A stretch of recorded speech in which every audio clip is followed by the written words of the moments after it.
Hello and welcome to this hands-on lecture on building a risk register. This is a common pitfall projects run into in that they don't plan out all the risks. They don't write down all the risks they can foresee and then evaluate them to see what's most likely. This results in them tripping over those risks later and having to deal with them.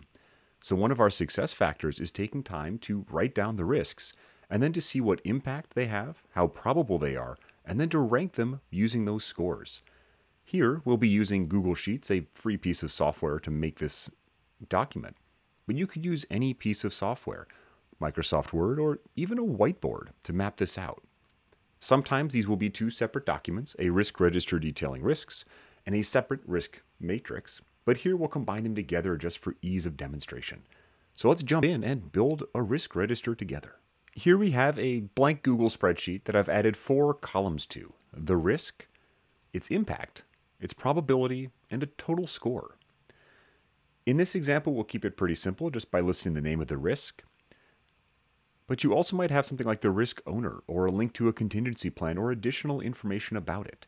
It depends on the project, the organization you work in, and the requirements your particular team has.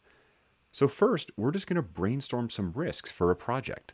Let's pretend we're deploying a new website, and we need to figure out what might happen that could adversely impact it. Maybe my server could crash. Maybe a latency spike could happen.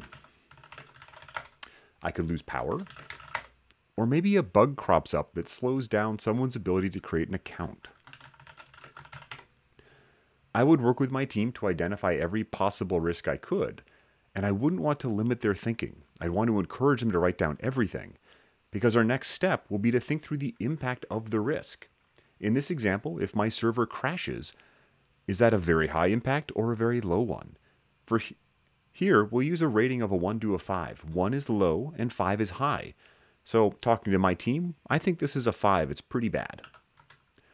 A latency spike, this might slow down my website so it loads most slowly. Maybe that's a 3. If I lose power, that could be very bad as well. Maybe I'll make that a 5.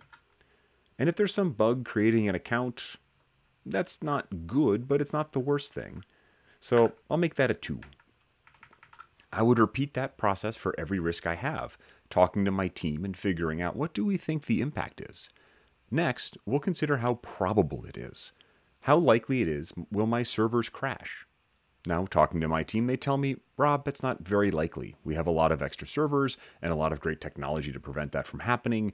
So we're going to say this is going to be a 2. A latency spike, the website loading slowly, however, we can't really control that. There's other things, so we're going to consider that one a 3. It hasn't happened very much, but we can't really account for it. Now, if we lose power, that's very bad, but we don't think that will happen. We have backups in different places. It's unlikely we'll lose power. We'll call it a 1.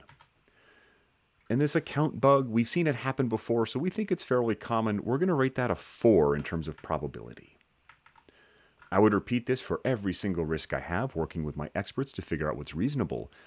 And then I'll just combine these scores. I'll multiply my impact by my probability. So in my spreadsheet, I'll just type equal. I'll click on the impact. I'll use the time symbol, and then on probability, hit enter. Google will be very nice and autofill all the way down. Different pieces of software will do this differently. But now I have a score for every single one of my risks. This is one way to make risks a little bit more objective. Our experts have provided their expertise, and we think these are the ratings for the risks. Now I can look at these and then work with my team to say, examine every risk over a score of 7, and we'll treat those as highly likely. And then we can build out our plans on how will we handle these higher impact and probability errors.